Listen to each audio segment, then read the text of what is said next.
राज्यात लवकरच महाआधार सुरू होणार असून एकात्मिक डिजिटल ओळख व्यवस्था सुरू होणार आहे। महाआयडीमुळे सरकारी सेवांचा लाभ घेणं आता सोपं होणार असून कागदपत्रांच्या कटकटीतून नागरिकांची सुटका होणार आहे। राज्यातील नागरिकांना विविध शासकीय सेवांचा लाभ जलद आणि पारदर्शक पद्धतीने मिळावा यासाठी राज्य सरकारकडून महाआयडी ही एकात्मिक डिजिटल ओळख व्यवस्था सुरू करण्यात येणार आहे। आधारचा समावेश असलेल्या या डिजिटल ओळख क्रमांकाच्या माध्यमातून नागरिकांना विविध सरकारी योजना, सेवा, अनुदान आणि प्रमाणपत्रांसाठी वारंवार कागदपत्र सादर करण्याची गरज भासणार नाही। निश्चितच मेघना, कारण महाराष्ट्र शासनानं वन स्टेट वन पोर्टल या माध्यमातून महाआयडी ही प्रणाली सुरू केलेली आहे। खरं तर ही प्रणाली अंतिम टप्प्यामध्ये याचं काम जे आहे किंवा याची तयारी जी आहे ती आलेली आहे। खरं तर हे पोर्टल जर आपण पाहिलं तर एकाच प्लॅटफॉर्मवरती सगळ्या शासनाच्या ज्या सेवा आहेत किंवा ज्या योजना आहेत त्याची सेवा घेऊ शकतात जे सर्वसामान्य नागरिक आहेत। मात्र शेतकरी असतील, विद्यार्थी वर्ग असेल किंवा मग ज्येष्ठ नागरिक असतील यांच्यासाठी सर्वसाधारण आपण जर पाहिलं तर घरी बसल्या या सगळ्या सेवांचा जो आहे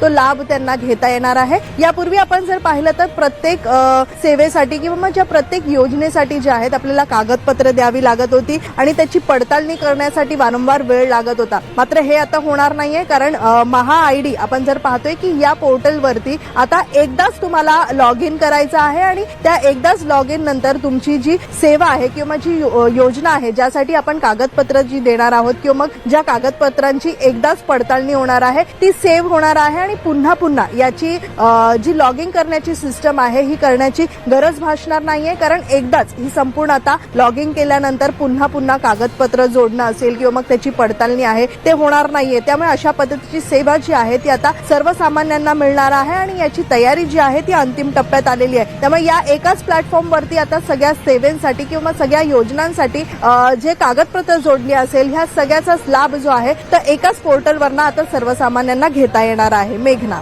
आजच्या कृषी क्षेत्रातील मोठ्या बातम्या, शासनाच्या घोषणा, अनुदानातील बदल, खरेदी धोरणे आणि बाजारभावांमधील हालचाल सर्व काही तुम्ही पाहणार आहात या व्हिडिओच्या माध्यमातून। ग्राहकांना सावधान, वीज वितरण कंपनी देणार पुन्हा वाढीव बिलाचा शॉक, ऑगस्टमध्ये झटका बसणार, वीज वापरावर इंधन समायोजन शुल्क लागू, विजेच्या वापरावर वरिष्ठ स्तरावरून निश्चित केलं अतिरिक्त अधिभार आकारण्यात आल्यामुळे ऑगस्ट महिन्याच्या देयकांमध्ये वाढ होणार आहे आणि यामुळे स्मार्ट मीटर आणि पारंपरिक ग्राहक दोन्ही वर्गातील नागरिकांचं कौटुंबिक नियोजन बिघडण्याची शक्यता वर्तवण्यात आली।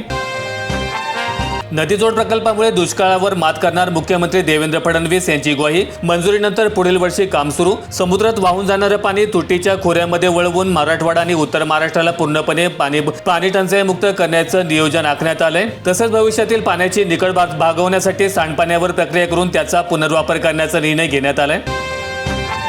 पुणे जिल्ह्यामध्ये कृषी सहायकांच्या बदल्यांचा मर्यादांचा दुर्गम आणि आदिवासी भागांना फटका बसणार, नव्या बदलांमुळे कृषी योजनांच्या प्रचार आणि प्रसाराच्या विस्तार कार्याचा शेतकऱ्यांना फटका, खातेदारांची संख्या आणि भौगोलिक क्षेत्राचं अंतर विचार न घेता सुधारित रचना लागू केल्यामुळे कर्मचाऱ्यांवर अतिरिक्त ताण निर्माण होईल आणि यामुळे दुर्गम आणि डोंगराळ भागांमधील बांधापर्यंत पोहोचून शासकीय योजना राबवण्यात मोठ्या प्रमाणात अडथळा निर्माण होऊ शकतात।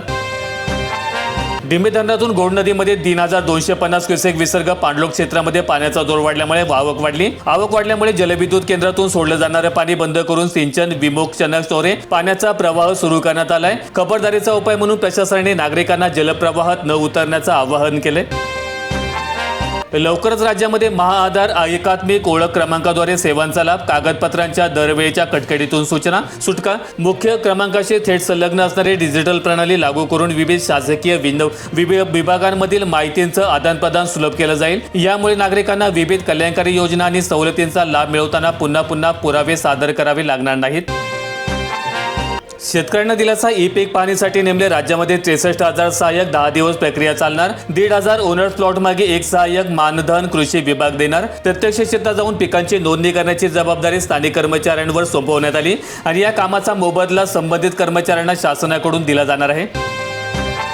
धाराशिवच्या 226 प्रकल्पांमध्ये केवळ 8.64% पाणीसाठा, निम्न तेरणा 24% तर मांजरामध्ये 24.66%वर, अपेक्षित पावसाच्या केवळ 39.68% नोंद। पावसाने दांडी मारल्यामुळे जिल्ह्यातील प्रमुख आणि लहान जलाशयांमध्ये उपयुक्त साठा अत्यंत खालावलाय। ही बिकट परिस्थिती सुधारण्यासाठी येत्या काळामध्ये जोरदार पावसाची अत्यंत आवश्यकता आहे।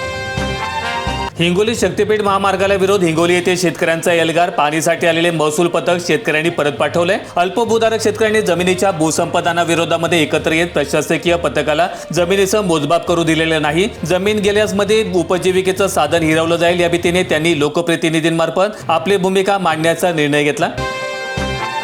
शिरूर कासार येथील 4521 शेतकऱ्यांचा कर्जमाफीचा मार्ग मोकळा झालाय. कर्जमुक्तीची पहिल्या टप्प्याची यादी जाहीर. आधार प्रमाणीकरणाचं आवाहन. पात्र ठरलेल्या व्यक्तींना शासकीय अनुदानाचा थेट लाभ मिळवण्यासाठी आपली बायोमेट्रिक पडताळणी पूर्ण करावी लागेल.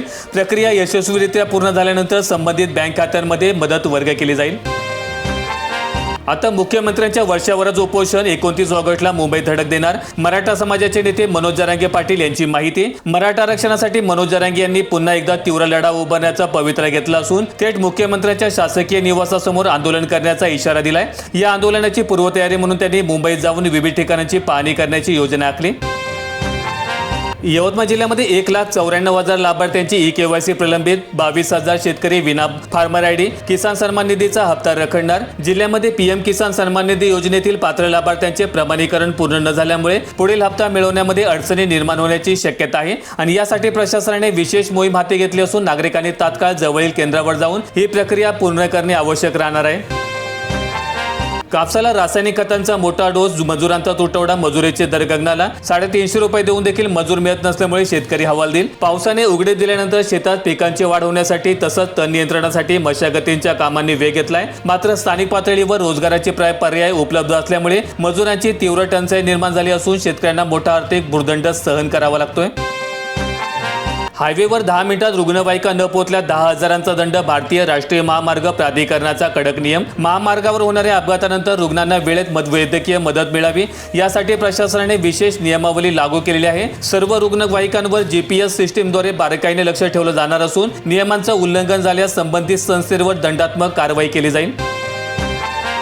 एसटीच्या स्मार्ट कार्डला उत्स्फूर्त प्रतिसाद. 1 कोटीहून अधिक प्रवाशांची नोंदणी. 64 लाखांहून अधिक कार्ड सक्रिय. प्रवाशांचा प्रवास अधिक सोयीस्कर आणि कॅशलेस करण्यासाठी सुरू करण्यात आलेल्या या उपक्रमाला राज्यभरामधून मोठा प्रतिसाद मिळतोय. आगामी काळामध्ये शाळांमध्ये जाऊन विद्यार्थ्यांना देखील कार्ड वितरित केलं जाणार असून अधिकाधिक नागरिकांनी याचा लाभ घेण्याचं आवाहन करण्यात आलंय.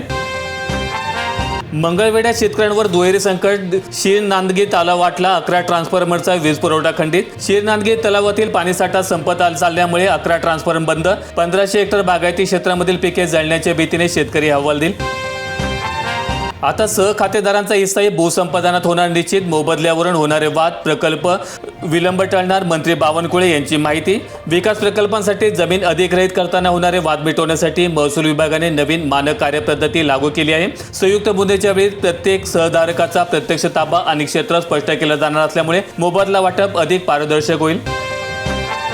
लातूर जिल्ह्यातील तब्बल 22,963 शेतकऱ्यांना 149 कोटींचा निधी प्राप्त. शेतकरी कर्जमुक्ती योजनेच्या पहिल्या टप्प्यात पात्र ठरलेल्या लाभार्थ्यांच्या खात्यावर अनुदानाची रक्कम वर्ग करण्याची प्रक्रिया वेगाने सुरू झाली. उर्वरित पात्र शेतकऱ्यांनी योजनेचा लाभ मिळवण्यासाठी लवकरात लवकर आपले आधार प्रमाणीकरण पूर्ण करणे गरजेचं राहणार आहे.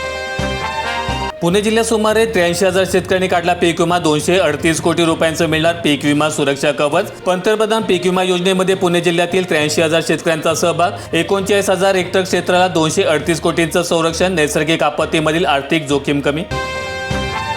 श्रावणामुळे पपई महागली. दर दुप्पट. आवक घटल्यामुळे किलोमागे 70 ते 80 रुपयांचा दर. 15 दिवसांमध्ये वाढ. महिनाभरापूर्वी आलेल्या वादळी वाऱ्यासह मुसळधार पावसामुळे फळबागांचं अतोनात नुकसान होऊन त्या नष्ट झाल्यामुळे बाजारातील पुरवठा प्रचंड घटलाय. एकीकडे सर्वसामान्यांचं बजेट कोलमडलं असलं तरी दुसरीकडे योग्य मोबदला मिळत असल्यामुळे फळ उत्पादकांमध्ये समाधानाचं वातावरण पाहायला मिळतंय.